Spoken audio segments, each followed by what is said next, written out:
Selamat pagi Bapak Ibu Saudara sekalian. Masih ingat apa yang disampaikan Pendeta Ponco 3 minggu yang lalu tentang tema tahunan kita. Tahun ini kita tema besarnya apa? Masih ada yang ingat? Ada yang ingat? Lupa Musa. Ya, jadi tema tahunan kita adalah Gospel in Life atau Injil dalam kehidupan. Nah, seringkali kita orang percaya berpikir Injil itu adalah bagian daripada waktu kita belum percaya mendengar Injil. Ketika kita kemudian menerima Yesus dalam hidup kita, maka Injil itu sudah kita terima. Maka selesai setelah kemudian kita menerima Yesus, kita menjalani hidup. Jadi Injil hanya di bagian awal kehidupan kekristenan kita. Betul ya? Seringkali konsepnya demikian. Sehingga tidak ada lagi relevansinya atau kaitannya dengan hidup kita setelah kita percaya kepada Yesus. Nah, tetapi melalui tema Gospel in Life ini atau Injil dalam kehidupan kita, kita mau melihat dalam setahun ini bagaimana Injil itu bukan hanya pada waktu kita percaya, terima Yesus, diselamatkan, tapi ternyata Injil itu menolong kita menjalani kehidupan kita setelah kita percaya dan sebagai orang percaya. Nah, secara singkat, Injil itu sebetulnya apa? Ketika bicara Injil, itu sebetulnya bicara tentang kabar baik, yaitu kabar baik di mana pada waktu kita menyadari diri kita sebagai manusia yang berdosa, yang tidak ada lagi harapan, yang dimurkai oleh Tuhan dan ditolak oleh Tuhan, tetapi oleh karena kasih setianya dan kasih karunia-Nya, Dia mau untuk datang menghampiri kita, mengajak kita untuk kembali kepadanya, mengampuni dosa kita, dan kita diterima apa adanya, bukan karena perbuatan baik yang sudah kita lakukan, tapi di dalam segala keberdosaan kita, Tuhan menghampiri kita dan menawarkan untuk keselamatan untuk kita menerima Dia. Nah, saudara, itulah Injil. Ini sebuah anugerah karena di dalam kondisi tidak ada harapan sama sekali dan dimurkai Tuhan di dalam penghukuman, tapi Dia mau datang, mau memberi hidup kepada kita. Nah, ketika kita memahami Injil yang demikian, artinya Allah yang berbelas kasihan, yang mengasihi kita, maka ini bukan hanya pada waktu kita percaya Yesus, tapi pandangan ini, konsep ini harusnya ada pada waktu kita setelah terima Yesus dan menjadi orang percaya. Konsep di mana Allah menerima kita adanya, apa adanya, ini seharusnya mewarnai kita. Bahwa di dalam hidup kita sebagai orang percaya, bukan lagi kita mengusahakan kebaikan untuk diterima Tuhan. Bukan lagi itu, karena kita sudah diterima. Dan juga apa yang menjadi utama kita, perhatian kita, bukan diri kita lagi. Tetapi kita sudah dikasih Tuhan, maka seluruh keberadaan hidup kita adalah untuk menyenangkan Dia dan untuk memuliakan Dia. Dan ini menolong kita pada waktu kita menghadapi orang-orang yang sangat menjengkelkan apa yang kita alami dari Tuhan. Cara di mana Tuhan mengasihi kita itu menolong kita melihat di mana orang-orang yang menjengkelkan kita, yang berbuat jahat kepada kita, yang memusuhi kita, kita bisa menanggapinya dari kacamata Injil. Pada waktu kita mengalami kesulitan dalam hidup kita, kita juga melihatnya dari kacamata Injil. Waktu kita mengalami sakit penyakit yang berat, kita juga menyorotinya dari kacamata Injil. Bahwa Tuhan yang sudah mengasihi kita dalam kondisi seperti itu, masakan sih hari ini kalau kita sudah menjadi orang yang berharap kepada Tuhan, Tuhan tidak memperhatikan hidup kita. Jadi Injil ini akan sangat banyak dan sangat mempengaruhi cara berpikir kita, motivasi kita dalam melayani, motivasi kita dalam mengikut Tuhan, motivasi kita di dalam mengasihi orang lain, sikap kita terhadap orang lain. Wah, ini sangat besar pengaruhnya. Nah, oleh karena itu, Gospel in Life ini adalah tema yang sangat penting dan ini yang akan kita coba terus bicarakan di dalam setahun ini. Nah, hari ini kita akan membahas tentang tidak ada yang benar. 3 minggu lalu Pendeta Ponco sudah membahas tentang Injil adalah kekuatan Allah, bahwa hanya lewat Injil lah Allah menyelamatkan. Yaitu lewat apa? Lewat pengorbanan Yesus, Allah menyelamatkan kita. Bukan oleh karena kebaikan kita, tapi kita merespon Dia. Kemudian Pak Ongki minggu berikutnya menjelaskan tentang semua manusia ada di dalam murka Allah. Ya. Dan ini satu hal yang sangat penting di dalam memahami Injil. Ketika kita tahu keadaan kita yang begitu rupa tidak ada harapan, maka betapa indahnya Injil yang kita terima dari Tuhan. Orang yang tidak kena kanker, dia tidak peduli ada penemuan kanker, betul? Penemuan obat untuk kanker. Tapi ketika kita menderita kanker, penemuan pengobatan kanker itu menjadi sesuatu yang sangat berarti. Apalagi kalau kita sudah kena kanker, diobati dengan berbagai metode, tidak ada yang bisa sembuh. Penemuan baru, meskipun baru dipakai untuk uji coba, kita pun juga merasa bahwa ini sebuah kabar baik. Betul tidak? Karena kita tahu kondisi kita. Nah, hari ini kita akan lihat tidak ada yang benar. Nah, saudara, kalau kita bicara tidak ada yang benar di dunia hari ini, postmodern, ini bukan hal yang mudah. Sebab apa? Konsep hari ini postmodern adalah kebenaran sesuatu yang relatif. Kalau menurut kamu benar, yaitu kebenaran menurut kamu, bukan menurut aku. Buat aku kalau tidak benar, buat kamu benar, yaitu kita masing-masing punya kebenaran tersendiri. Dan kita tidak bisa menghakimi kamu salah atau saya salah, karena setiap kita bisa menentukan kebenaran kita sendiri. Nah, kita akan melihat bagaimana Paulus menjawab hal-hal demikian, sehingga ini sesuatu hal yang menyadarkan kita bahwa kondisi kita tidak baik-baik saja di hadapan Tuhan kalau bukan oleh karena belas kasihan Tuhan. Mari kita akan baca Alkitab dari Roma 3 ayat 1, 2 dan kemudian kita lanjut 9 sampai 20. Saya akan bacakan secara cepat. Demikian firman Tuhan, jika demikian apakah kelebihan orang Yahudi dan apa gunanya sunat? Banyak sekali dan dalam segala hal. Pertama-tama sebab kepada merekalah dipercayakan firman Allah. Jadi bagaimana? Adakah kita mempunyai kelebihan daripada orang lain? Sama sekali tidak. Sebab di atas telah dituduh baik orang Yahudi maupun orang Yunani bahwa mereka semua ada di bawah kuasa dosa. Seperti ada tertulis, tidak ada yang benar, seorang pun tidak. Tidak ada seorang pun yang berakal budi. Tidak ada seorang pun yang mencari Allah. Semua orang telah menyeleweng. Semua orang tidak berguna. Tidak ada yang berbuat baik. Seorang pun tidak. Kerongkongan mereka seperti kubur yang ternganga. Lidah mereka merayu. Bibir mereka mengandung bisa. Mulut mereka penuh dengan sumpah serapah. Kaki mereka cepat untuk menumpahkan darah. Keruntuhan dan kebinasaan mereka tinggalkan di jalan mereka. Dan jalan damai tidak mereka kenal. Rasa takut kepada Allah tidak ada pada orang itu. Tetapi kita tahu bahwa segala sesuatu yang tercantum dalam kitab Taurat ditujukan kepada mereka yang hidup di bawah hukum Taurat. Supaya tersumbat setiap mulut dan seluruh dunia jatuh ke bawah hukuman Allah. Sebab tidak seorang pun yang dapat dibenarkan di hadapan Allah oleh karena melakukan hukum Taurat. Karena justru oleh hukum Taurat orang mengenal dosa. Nah, Bapak Ibu Saudara sekalian, kitab Roma ini kitab yang sangat penting, sangat mendasar, dan banyak ajaran-ajaran iman Kristen yang diajarkan di situ sangat mendalam. Nah, latar belakang dari kitab Roma ini sebetulnya adanya perselisihan antara orang-orang Yahudi yang sudah jadi Kristen dengan orang-orang Yunani yang juga sudah jadi Kristen yang ada di kota Roma. Jadi ini bicara tentang gereja atau jemaat yang ada di kota Roma. Nah, pada tahun 49 Masehi, itu Roma diperintah oleh Kaisar Claudius. Nah, Kaisar ini menetapkan bahwa orang Yahudi tidak boleh lagi tinggal di kota Roma. Sehingga orang-orang Yahudi pada tahun itu diusir semua keluar ke kota Roma, termasuk orang-orang Yahudi yang sudah menjadi Kristen. Maka kita kenal di Kisah Para Rasul, ada Priscilla Aquila yang dari Roma kemudian ketemu dengan Paulus di Korintus dan mereka bekerja bersama-sama. Itu asalnya oleh karena peristiwa di Roma harus keluar orang-orang Yahudi. Nah, tetapi pada 5 tahun kemudian Kaisar Claudius ini meninggal, yaitu pada tahun 54 Masehi.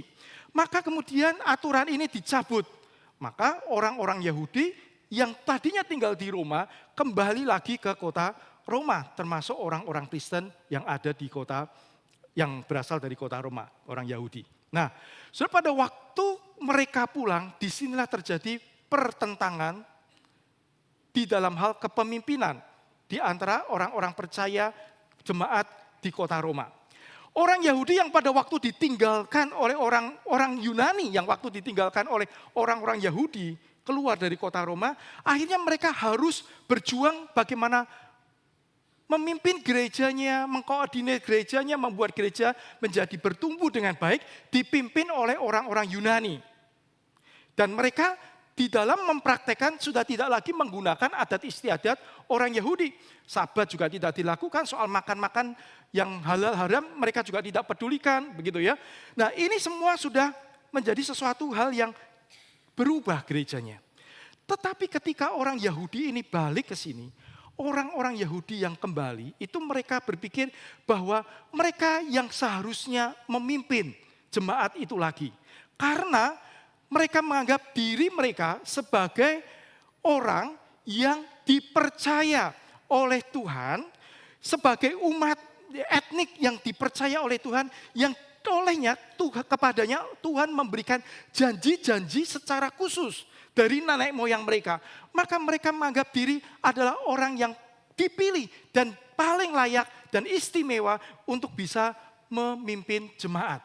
Tetapi orang-orang Yunani berkata, enggak ada relevansinya soal itu. Sebab kita semua orang berdosa dan kita sudah ditebus di dalam Kristus. Sudah tidak lagi mengikuti hukum Taurat.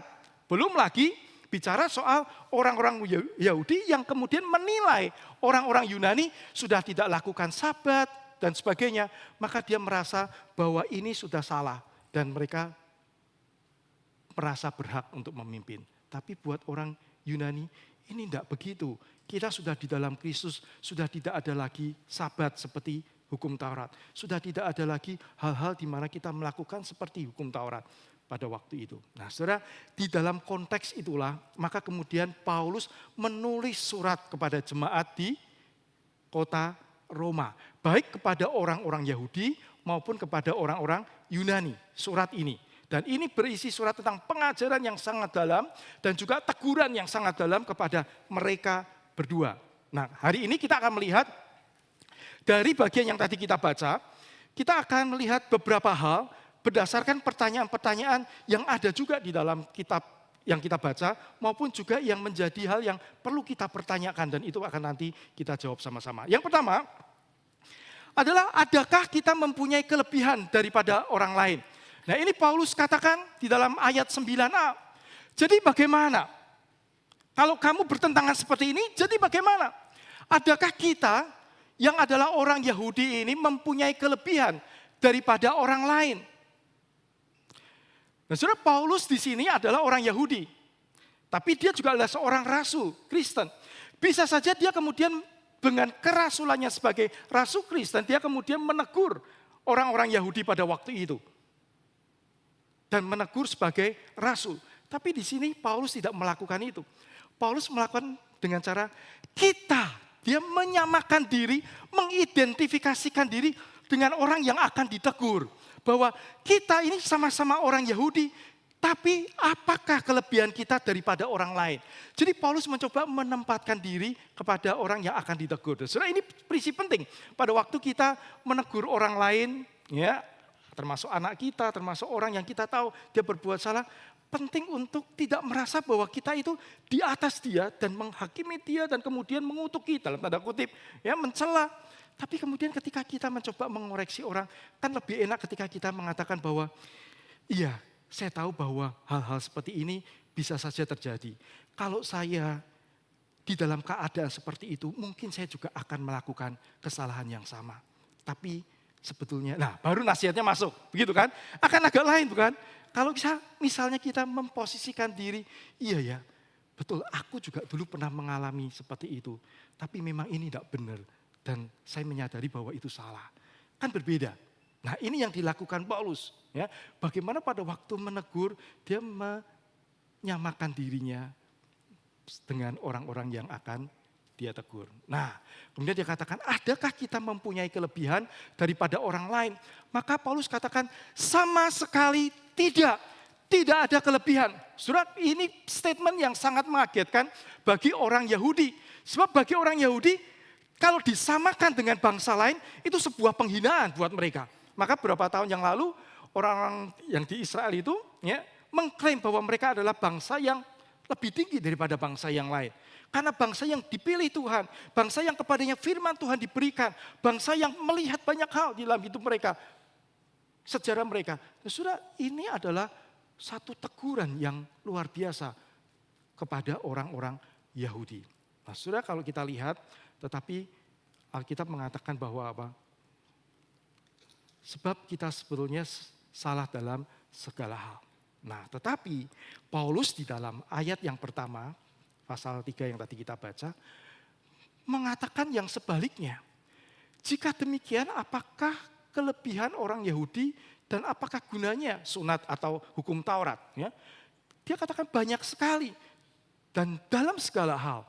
Pertama-tama sebab kepada mereka lah dipercayakan firman Allah. Nanti yang keduanya nggak disebut sampai pasal 9. Ya. Nah, di sini Paulus menyebut kelebihannya ada enggak? Ada kelebihannya. Tapi kenapa di dalam ayat yang ke-9 dia katakan tidak ada kelebihan, sama sekali tidak ada kelebihan daripada bangsa lain. Lalu apa maksudnya ini? Nah, saudara, ketika Paulus mengatakan ini, Paulus melihat kelebihan orang Yahudi itu adalah kelebihan secara historis. Memang mereka punya banyak sekali kelebihan, keistimewaan di dalam hal historisnya mereka, sejarahnya. Karena nenek moyang mereka dipilih oleh Tuhan. Nenek moyang mereka melihat perkara-perkara yang ajaib yang Tuhan kerjakan di dalam hidup mereka. Laut yang terbelah, dari gunung yang sangat kering berbatu bisa keluar air. Dan banyak peristiwa-peristiwa yang begitu menakjubkan yang mereka alami sebagai sebuah bangsa. Dan mereka juga mendengarkan firman Tuhan dengan tanda-tanda yang luar biasa seperti yang dilakukan oleh Elia. Jadi bangsa ini memiliki sebuah keistimewaan yang luar biasa dan firman Tuhan diberikan kepada mereka dan tidak kepada bangsa lain. Tapi ini kelebihan secara historis sejarah mereka. Tetapi Paulus sedang berbicara tentang hal yang bersifat teologis. Memang secara historis kamu memiliki kelebihan. Tetapi secara teologis di dalam pandangan Tuhan, kamu sama sekali tidak ada kelebihan dibanding orang lain. Dibanding bangsa-bangsa lain. Nah, saudara, ini sebuah hal yang sangat mengagetkan. Tapi saya lihat tidak sedikit juga orang-orang yang kemudian mengaku Kristen juga memiliki pandangan yang mirip dengan Paulus ini. Betul tidak? Ketika dia sudah ikut Tuhan puluhan tahun, melayani pada waktu dia pelayanan, pas gereja bangun, kemudian tambah umur, dia nyebut semua yang sudah dihasilkan, yang dilakukan. Dulu saya waktu muda begini, ya. Waktu bangun saya ngawasin terus, begitu ya misalnya. Ya. Terus kemudian pada waktu pelayanan gereja melakukan ini saya ikut loh, begitu. Dan kemudian saya sudah berapa hari yang lalu, ya, ada orang yang mengatakan sudah baca Alkitab dari A sampai Z itu 25 kali. Saya ngaku belum sampai segitu, ya. Ini 25 kali. Sudah, tetapi pertanyaannya adalah semua kebanggaan secara historis atau mungkin kita mengatakan kakek saya, nenek saya semuanya Kristen, saya diajar dari sekolah minggu sampai sekarang. Pertanyaannya bukan itu. Mungkin secara historis kita memiliki banyak kelebihan, betul. Kita dengar firman Tuhan dari kecil, betul. Tapi pertanyaannya adalah ketika kita merasa bahwa semua apa yang kita lakukan, yang kita alami membuat kita lebih dibanding orang lain. Wah, saudara, ketika itu menjadi bahaya. Bahayanya dalam dua hal. Yang pertama, ketika kita mengalami kesulitan dalam hidup kita atau keadaan yang tidak lebih baik daripada saudara kita, orang lain yang mungkin kita anggap tidak lebih baik dari kita, maka kita akan bisa menjadi orang yang komplain kepada Tuhan. Kita protes kepada Tuhan karena kita merasa diri baik. Kita merasa diri istimewa. Kita merasa diri punya sesuatu yang kita banggakan. Hal yang kedua yang bahaya adalah ketika kita merasa istimewa, hebat dengan semua pengalaman, pengetahuan, teologi kita bahkan. Tetapi ketika kita melihat orang tidak punya kemampuan atau mungkin punya kelemahan tertentu yang kita sendiri merasa punya kelebihan di dalam hal itu, kita akan lebih mudah untuk apa? Menghakimi orang itu. Mengeluarkan kata-kata yang tidak baik. Dan itu bisa menjadi satu hal yang justru Tuhan tidak inginkan. Nah, saudara, ketika kita bicara soal gospel in life, Injil di dalam kehidupan, maka kita melihat bahwa sebetulnya hidup kita itu dalam pandangan Tuhan, kita itu tidak ada yang benar. Semua manusia tidak ada yang benar dibanding yang lain. Tidak lebih benar daripada yang lain. Perbedaannya adalah kalau si A salah di dalam bidang ini, mungkin kita bisa jengkel. Mungkin kita bisa merendahkan orang itu. Tapi sebenarnya kalau kita mau melihat diri kita juga punya kelemahan di bidang yang lain. Tidak ada seorang pun yang benar, kita hanya beda area. Yang mungkin tidak kelihatan, yang mungkin tidak diketahui orang, sehingga kita bisa membanggakan diri atas kelemahan orang. Tapi sebetulnya kita juga punya kelemahan-kelemahan yang mungkin juga tidak lebih baik daripada orang lain. Sudah tidak ada seorang pun yang benar, kita semua punya pergumulan, kelemahan-kelemahan. Saya sendiri juga ada banyak kelemahan dan sering jatuh di dalam banyak hal. Saudara, saya ingat pada waktu SMP, teman saya mengatakan begini, kamu itu ya setiap kali ngomong itu mesti menyakiti hati orang. Bayangin, coba setiap kali ngomong loh. Misalnya Bu mau beli nasi, masuk menyakiti? Enggak kan sebetulnya. Tapi sampai dia mengatakan begitu, artinya apa? Berarti sebetulnya tanpa saya sadari, dan kalau saya ingat-ingat saya juga enggak ingat, itu berarti keterlaluan banget. Bahkan untuk menyakiti hati orang aja tidak ingat, otomatis menyakiti orang. Sampai ditertawain, ya toh? Nah, jadi betapa kita punya kelemahan di dalam hal itu. Saya punya kelemahan di dalam hal itu dan betul-betul bergumul sekali. Maka setelah saya menjadi percaya, saya belajar Tuhan tolong supaya kata-kata saya itu lebih hati-hati, lebih baik supaya tidak sampai menyakiti orang. Maka sampai hari ini kalau ngomong sama orang itu saya benar-benar hati-hati. Itu aja kalau sampai terpicu jengkel sesuatu, bisa muncul manusia lamanya. Terus ngomong yang agak nyelekit begitu. Sudah, itu area di mana saya bergumul. Dan saya yakin ada banyak orang yang jauh lebih baik daripada saya di dalam hal berkata-kata. Dan tidak ada seorang pun yang benar di hadapan Allah. Saya pernah mengatakan kepada anak saya, Andrew tahu papi sayang ke kamu, tapi bagaimanapun papi juga manusia bisa bikin salah. Jadi kalau suatu waktu kamu makin besar, makin ngerti, kamu lihat ada sesuatu yang salah, kamu boleh loh ngomong sama papi. Saudara, ini penting sekali menyadari ketika kita gospel in life, Injil dalam kehidupan, kita tahu sebenarnya kita tidak lebih dari orang lain. Kalau orang lain berbuat salah, bukan kita menghakimi, tapi bagaimana kita mendoakan, mendampingi, menolong dia. Dan itulah yang Tuhan mau ketika kita hidup, Injil menguasai hidup kita, maka akan sangat berbeda. So yang kedua pertanyaannya adalah, mengapa Paulus mengatakan kita tidak mempunyai kelebihan daripada orang lain? Mengapa Paulus mengatakan orang Yunani, orang Yahudi termasuk kita semua tidak memiliki kelebihan dibanding orang lain? Maka kemudian kalau kita lihat, sebab di atas Paulus mengatakan telah kita tuduhkan baik orang Yahudi maupun orang Yunani bahwa mereka semua ada di bawah kuasa dosa. Jadi waktu Paulus mengatakan apakah kita ada kelebihan dibanding orang lain? Dia katakan sama sekali tidak. Dia katakan itu dengan sebuah dasar, dengan sebuah pembuktian yang jelas. Maka dia katakan sebab di atas telah kita tuduh atau telah kita buktikan. Di atas itu di mana? Yaitu di dalam pasal 1 dan pasal yang kedua.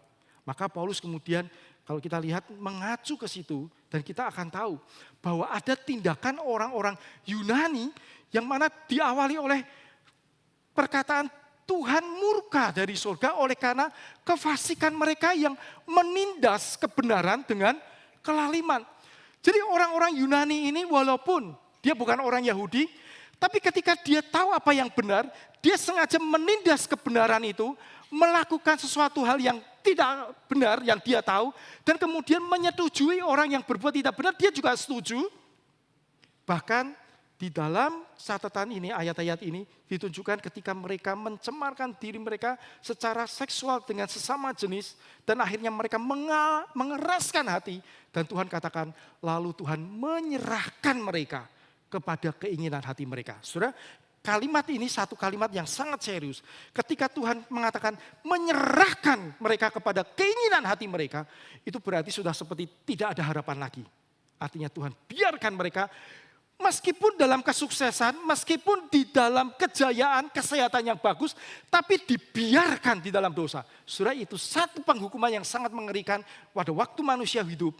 Dan Tuhan menegur, kita mengeraskan hati dan Tuhan membiarkan. Saudara, itu mengerikan sekali.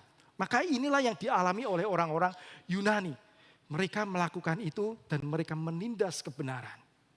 Saudara, mungkin kita mengatakan begini, lah ini kan orang Yunani. Mereka hanya tahu wahyu umum. Nah, wahyu umum itu adalah wahyu atau pernyataan Tuhan melalui alam semesta ini dan melalui hati nurani. Yang hanya bisa menunjukkan bahwa ada Allah, bahwa Allah berkuasa. Dan ada hati nurani yang menuduh bahwa kalau saya berbuat sesuatu yang bertentangan dengan hati nurani saya, maka saya akan mendapatkan penghakiman atau tuduhan. Itu diberikan kepada semua manusia, melihat alam semesta dan hati nurani. Nah, mungkin orang akan berkata, ya orang Yunani hanya terima itu, jadi wajar. Seandainya dia menerima firman Tuhan yang jelas, mengatakan ini, mengatakan itu, tentu dia tahu bagaimana harus hidup dan tentu dia hidupnya akan lebih baik. Saudara, tetapi Paulus mengatakan, enggak. Buktinya apa? Pasal 2, 17 ayat 29, orang-orang Yahudi yang sudah bergenerasi-generasi menerima firman Tuhan, tahu kebenaran. Tetapi di dalam ayat-ayat itu disimpulkan tentang apa? Orang-orang Yahudi yang walaupun mereka tahu kebenaran, tahu hukum Taurat, mereka melanggar hukum Taurat. Bukan hanya mereka melanggar hukum Taurat, mereka menghakimi orang lain seolah dia lebih baik padahal dia melanggar hukum Taurat, tapi menghakimi dan merendahkan orang lain. Bukan cuma itu, tapi di dalam ayat yang ke-25 atau 23 dikatakan bahwa oleh karena perbuatan orang Yahudi ini yang sudah tahu firman Allah, dikatakan oleh karena perbuatanmu nama Tuhan dipermalukan di antara bangsa-bangsa. Saudara, ini sangat mengerikan. Jadi memiliki firman Tuhan, mengetahui firman Tuhan itu tidak jaminan bahwa orang tahu banyak kemudian melakukan. Orang yang Yunani tahu apa yang harus mereka lakukan, tapi mereka tidak mau melakukan. Dan inilah yang seringkali terjadi. Tahu tapi tidak mau. Masalahnya bukan tidak tahu. Masalahnya adalah dia tidak mau melakukan apa yang dia tahu. Atau dia mengabaikan apa yang dia tahu. Sehingga manusia di pandangan Tuhan semuanya itu bersalah. Baik Yunani maupun Yahudi. Walaupun orang Yahudi tahu firman Tuhan banyak. Itu pembuktian pertama. Pembuktian kedua yang diberikan oleh Paulus adalah pembuktian dari kitab suci. Saudara tidak usah baca ini nanti malah matanya sakit. Ya, jadi nanti saya akan bacakan singkat saja. Nah, jadi di dalam ayat 10 sampai ayat 18 ini dari terjemahan firman Allah yang hidup, itu terjemahan yang cukup sederhana untuk menolong kita bisa lebih mudah memahami. Ini adalah kutipan-kutipan dari perjanjian lama, Mazmur dan Yesaya. Di mana Paulus menyusun sedemikian rupa untuk menunjukkan bahwa ini loh di dalam kenyataannya, bukan hanya sekarang, tapi di masa lalu, inilah yang kamu lakukan. Ya. Dan di dalam ayat 10 sampai ayat yang ke-12, Paulus menjelaskan tentang semua orang telah berdosa. Maka dikatakan bahwa seperti dikatakan dalam kitab suci, tidak seorang pun baik, tidak ada seorang pun di seluruh dunia ini yang tidak berkesalahan. Tidak seorang pun benar-benar mengikuti jalan Allah atau dengan sungguh-sungguh ingin mengikutinya. Semua orang sudah murtad dan sesat. Dimanapun tidak ada orang yang selalu melakukan hal-hal yang benar, seorang pun tidak. Ini sebuah klaim universalitas dari dosa. Dosa itu bersifat universal semua orang. Ya. Tapi kemudian Paulus menjabarkan di dalam hal apa dosanya ditunjukkan. Ayat 13, 14, kata-kata mereka buruk dan kotor seperti bau busuk dari kubur yang terbuka. Lidah mereka penuh dengan dusta. Segala yang mereka katakan mematikan seperti bisa ular. Mulut mereka penuh dengan sumpah serapah dan kebencian. Dan ini yang terjadi. Begitu mudah kita menggosip, begitu mudah kita menjelekkan orang lain, begitu mudah kita menyakiti hati orang lain. Dan kemudian apa yang terjadi? Bukan hanya perkataan, Paulus menyusunnya, kemudian ada dosa perbuatan. Dikatakan mereka main bunuh dan membenci siapa saja yang tidak sependapat dengan mereka. Kemanapun mereka pergi, mereka menimbulkan kesedihan dan kekacauan. Dan mereka tidak pernah merasakan tentram atau menikmati berkat-berkat Tuhan. Tidak ada rasa syukur. Jadi selalu dalam tindakannya, di dalam kutipan-kutipan ini. Dan kemudian kita bertanya, lalu masalah hati di mana? Masalah hati. Nah ini yang berikutnya. Dan akar dari semuanya itu adalah apa? Yaitu hati. The heart of the human's problem adalah the problem of heart. Ya, inti dari masalah manusia adalah masalah hati.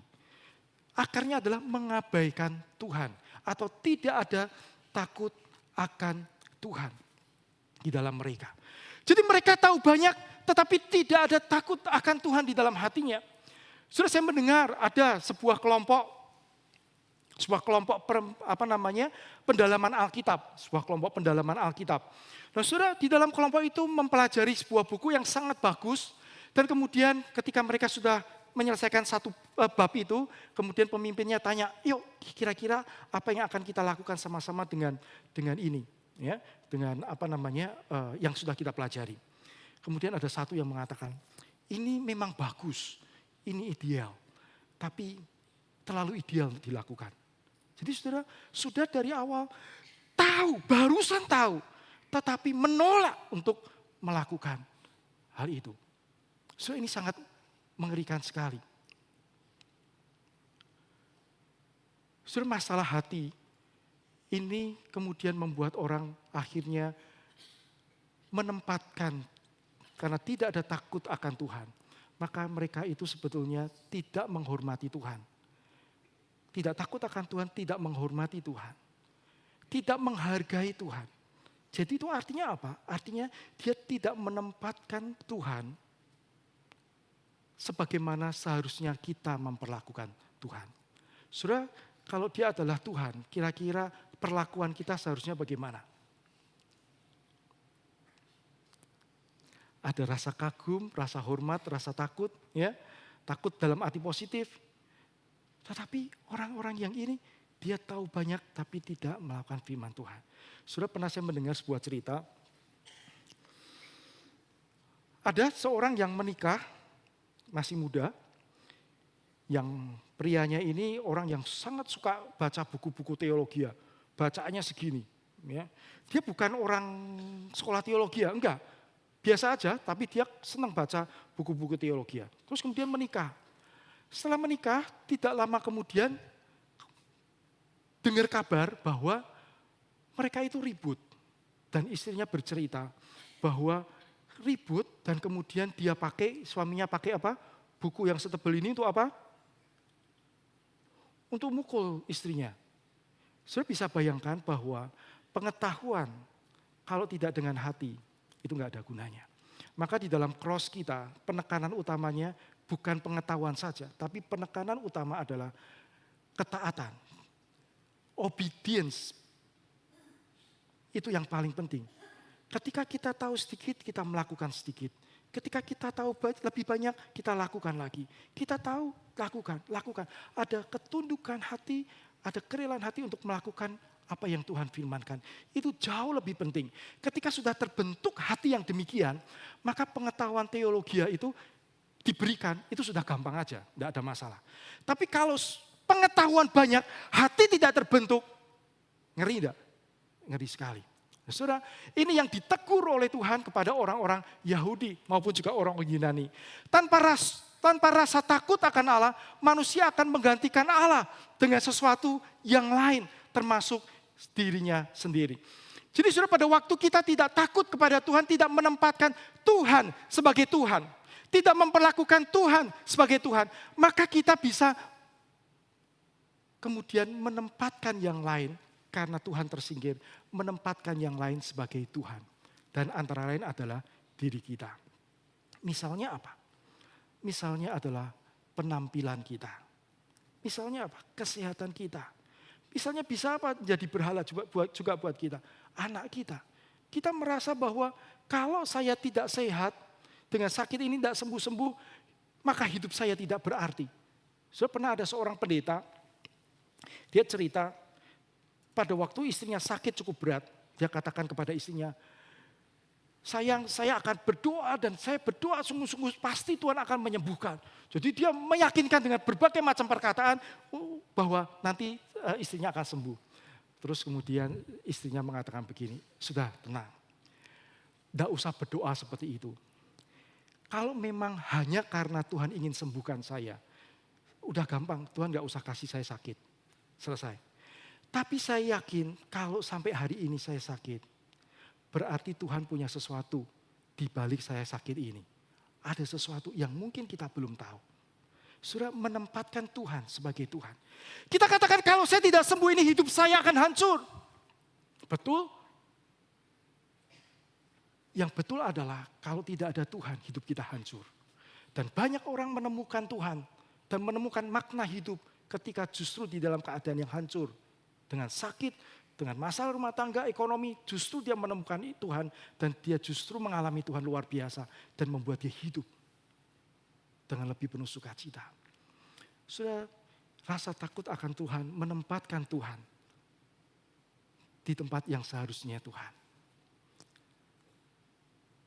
Ini John Calvin mengatakan begini, hati manusia itu seperti pabrik berhala yang tidak pernah berhenti bekerja.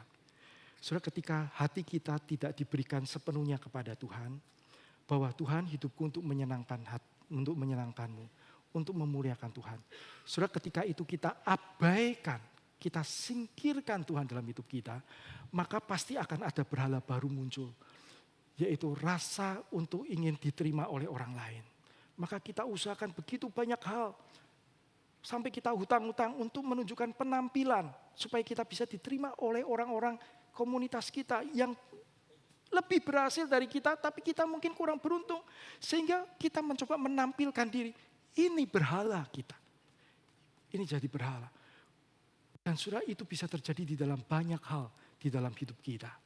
Saudara, hati ini satu hal yang sangat penting. Dan ketika kita bicara gospel in life, Injil di dalam kehidupan, maka kita perlu membawa bahwa kita ini sebetulnya adalah orang yang sudah dimurkai Tuhan, tapi Tuhan mengasihi kita. Saya nggak ada artinya apa-apa, tapi Tuhan memberikan semuanya, bahkan Dia menjanjikan penyertaan, kasihnya apa semua. Aduh, maka hidup saya hanya untuk Tuhan. Setelah itu gospel in life, cara memandang. Terakhir, saya akan cepat saja, ya yang ini. Lalu pertanyaannya, apa untungnya kita punya kitab suci? Atau apa untungnya orang Yahudi itu punya hukum Taurat? Nah, ayat 19-20, tetapi kita tahu bahwa segala sesuatu yang tercantum dalam kitab suci ditujukan kepada mereka yang hidup di bawah hukum Taurat, supaya tersumbat setiap mulut dan seluruh dunia jatuh ke bawah hukuman Allah. So, ini sulit untuk dipahami. Ayat 20, sebab kita tidak seorang pun yang dapat dibenarkan di hadapan Allah oleh karena melakukan hukum Taurat. Karena justru oleh hukum Taurat orang mengenal dosa. Kalimat ini juga tidak mudah untuk dipahami. Tapi sudah kita akan coba lihat langkah demi langkah dalam ayat ini secara cepat. Ya, di mana dikatakan, tetapi kita tahu bahwa segala sesuatu yang tercantum dalam kitab Taurat ditujukan kepada mereka, yaitu orang Yahudi yang bawa hukum Taurat, berbicara kepada orang Yahudi. Tujuannya apa? Paulus berbicara kepada orang-orang Yahudi yang mempunyai kecenderungan merasa lebih benar, karena mereka punya hukum Taurat. Tetapi Paulus bilang, justru karena kalian tahu hukum Taurat, kalian harusnya lebih sadar seberapa besar pelanggaranmu. Jadi saudara, hukum Taurat untuk menolong mereka itu tahu mana yang salah, mana yang benar. Dan itu akan menolong mereka untuk melihat. Pada waktu kita naik mobil, di tol, kadang-kadang kita nggak sengaja ngelewatin 100 kilo, betul ya? Anak saya, istri saya, ini sudah berapa kilo nih jalannya. Apalagi waktu mereka lihat, oh maksimal 80 kilometer, ini jalannya sudah 110. Apa yang dikatakan di situ, itu sebenarnya menjadi sebuah refleksi. Ternyata saya sudah melanggar. Nah, saudara, itulah fungsi dari hukum Taurat. Ya. Tujuannya supaya semua orang tidak bisa membela diri. Nah, ketika itu diberikan dan ketika kamu melakukan, kamu tidak bisa membela diri. Kalau ada TLE, ya betul ya, yang kamera itu, saya sudah nggak bisa bela diri. Betul terbukti jalannya 110, padahal cuma boleh 80 maksimal. Ya. Artinya tidak ada yang bisa membela diri atau sombong di hadapan Allah dengan berkata, saya cukup baik kok. Karena setelah bercermin pada hukum, semua akan sadar, saya berdosa. Seluruh dunia juga bersalah, ini juga menekankan bahwa ini bukan hanya kepada orang Yahudi, tetapi apa? Ini juga kepada yang lain menjadi sebuah cermin. Ya. Dan tidak ada orang yang dapat dibenarkan dengan menaati hukum Taurat. Ketaatan kita kepada hukum Taurat tidak pernah cukup.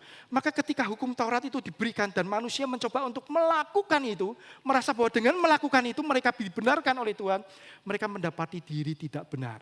Justru ketika itulah mereka tahu bahwa dengan usaha sendiri, melakukan perbuatan baik, tidak mungkin akan pernah bisa diterima oleh Tuhan. Karena standar Tuhan sempurna dan yang kita lakukan tidak akan pernah bisa sempurna.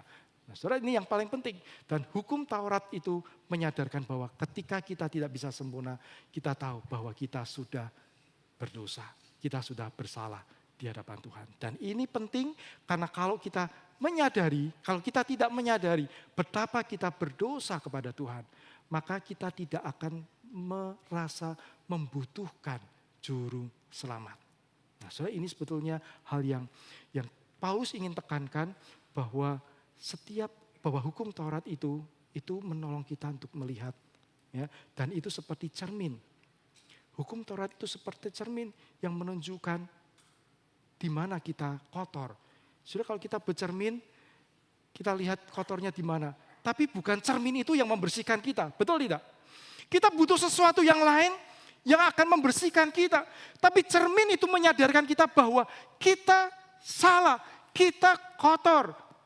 Dan kita membutuhkan yang lain untuk bisa membersihkan kita. Nah, saudara, ini adalah sebuah dasar yang sangat penting yang akan kita bahas minggu depan. Di mana tema minggu depan ini menunjukkan betapa apa yang ketika kita menyadari hal ini, kita membutuhkan dan Tuhan memberikan itu di dalam kehidupan kita. Dan saudara, hari ini ketika kita menyadari bahwa diri kita gagal, atau kita merasa diri kita sudah sangat mudah menghakimi orang, mari kita belajar untuk hidup dengan lensa Injil, Gospel in Life. Bahwa bukan perjuangan kita untuk membuat kita berkenan kepada Tuhan. No. Tuhan tahu kita nggak mampu. Tuhan menerima kita apa adanya. Syukuri dan berjalan bersama Tuhan. Lakukan, taati Tuhan dengan hati yang penuh syukur dan kasih kepada Dia. Karena Dia yang lebih dulu mengasihi kita. Dan perlakukan orang-orang lain juga dengan penuh kasih. Karena kita sudah mengalami itu. Maka di dalam hidup kita juga belajar untuk menularkan itu kepada orang lain. Amin.